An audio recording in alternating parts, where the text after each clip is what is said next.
दोस्तों, इस वक्त मैं मौजूद हूँ बिलावल पार्क खैरपुर में, जहाँ पे IBA यूनिवर्सिटी के तलबा अपनी मदद आपके तहत पार्क को साफ़ करने, साफ़ सुथरा माहौल मुहैया करने के लिए मुहिम का आगाज़ कर रहे हैं।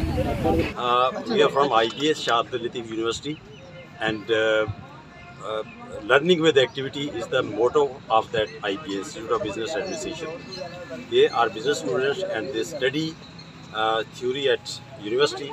They need to have some practical experience outside the academia.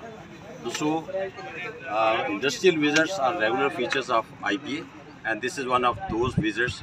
This time we were influenced and we were motivated from the one hadith, that is, cleanliness is half the faith. कि ईमान सफाई निस्फ ईमान है। तो हमने रिसेंटली, जैसे अभी बच्ची ने जिक्र किया कि we had a mela there, and after mela, post affect mela, there were a lot of garbage was lying there, no one clean that, and these students took the inspiration from there, and today they decided to clean this nearest park to the university. All of they were gathered, they lined up in the single line, and they put on their gloves, or they clean whole park today. Mashallah, it was a great activity. They not only learned the volunteering work, but also they were taught managerial skills. They learned managerial skills, and above all, they had some routine break, and they had some leisure here, and they enjoyed here. Thank you very much. This park is, mashallah, very good maintained, very nicely maintained.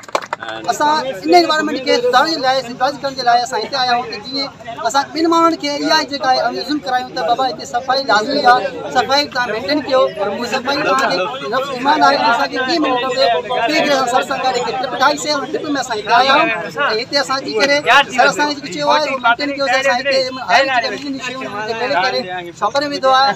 University department management faculty जा business students आया आहियूं, ऐं असां park Bilawal park में आया हूँ, ऐं असां तमामु घणो इंजॉय कयो आहे। असां झीलनि ते चढ़िया आहियूं, ऐं असां तमामु घणो हितां जेको आहे इंजॉयमेंट जेकी हासिलु कई आहे। असांजे हिते जेको मक़सदु आहे, ऐं सभु स्टूडेंट्स ऐं टीचर्स असां सां गॾु आहिनि, असां आया आहियूं इन जे मक़सद लाइ आया आहियूं त असां हितां जी सफ़ाई ॾिठीसीं, ऐं कुझु सफ़ाई असां पाण बि हितां कईसीं। इन सफ़ाई जी क्लीननेस कीअं कजे, ऐं चवंदा आहिनि त जेको आहे सफ़ाई ईमान जो नफ़्स माना असां आहियूं मतिलबु बलोच। मां आख़िर में पंहिंजे लफ़्ज़नि में इहो चई सघंदमि त जॾहिं मतिलबु नियाणियुनि खे बि हक़ु आहे पढ़ण जो, अॻिते वधण जो, मतिलबु ईअं न हुजे त मतिलबु सिर्फ़ु बॉइज़ पढ़नि, गर्ल्स खे बि हक़ु आहे त गर्ल्स खे बि मौक़ो ॾियनि इंजॉयमेंट करण जो, उहे बि पढ़नि, अॻिते वधनि।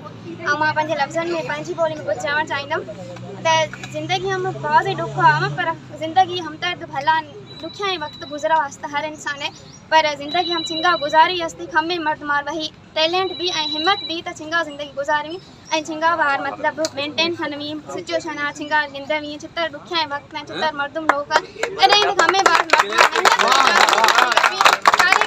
ज़िंदगी में मार भलो छा करी सफ़र मतिलबु वो छे नई आज़ादी नई मतिलबु मां हमदर्द दुनिया में जेको त भलो चलता जनखार पढ़ाए न ऐं हक़ा दें त कार्य जनखे हक़ सफ़ा मतिलबु वाठो न सिर्फ बचार पढ़ाए न हमार बुझो त हमारी मतलब नौकरियां करना जॉबां करना अर्शे आवा करना बजन के काशे करना। Thank U.